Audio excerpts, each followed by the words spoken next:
যেভাবে লেখা তাই পড়ে শোনাচ্ছি। গল্প কালো বাড়ির অভিশাপ পার্ট 2। সেদিনের ঘটনার পর আমরা 4 জন বেঁচে ফিরেছিলাম, কিন্তু সত্যি বলতে কি আমরা কেউই আসলে বাঁচিনি। অদ্ভুত পরিবর্তন। আমি মারুফ দ্য গ্রেটেস্ট। ঘটনার পর থেকেই সবকিছু বদলে যেতে লাগল।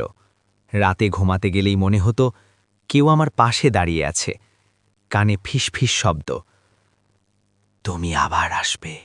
প্রথমে ভাবলাম দুঃস্বপ্ন, কিন্তু না। একদিন সকালে ঘুম থেকে উঠে দেখি আমার হাতের ওপর লাল দাগ দিয়ে লেখা রিটার্ন, ডাক, ফিরে আসার। আমার বন্ধুরাও একই জিনিস অনুভব করছিল।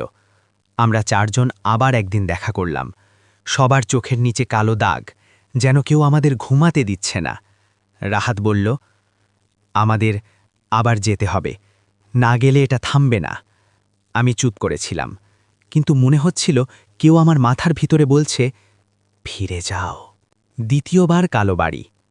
আবার সেই বাড়ির সামনে দাঁড়ালাম, কিন্তু এবার বাড়িটা আগের মতো ছিল না।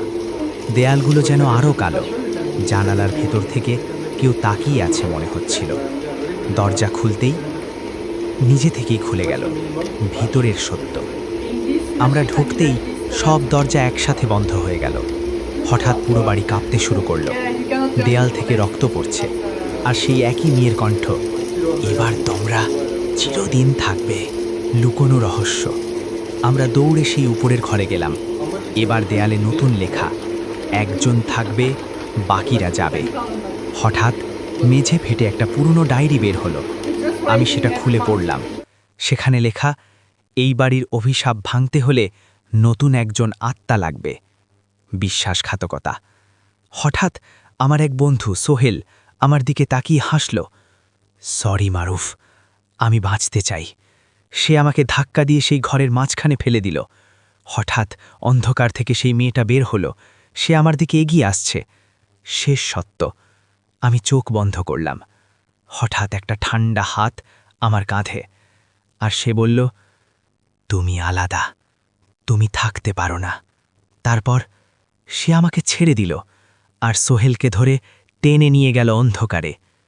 শেষ নাকি শুরু, আমরা 3 জন আবার বের হয়ে এলাম, কিন্তু এবার আমার ছায়া আমার সাথে মুভ করছে না। আর রাতে আমি আয়নায় দেখি আমার পেছনে সেই মেয়েটা দাঁড়িয়ে থাকে।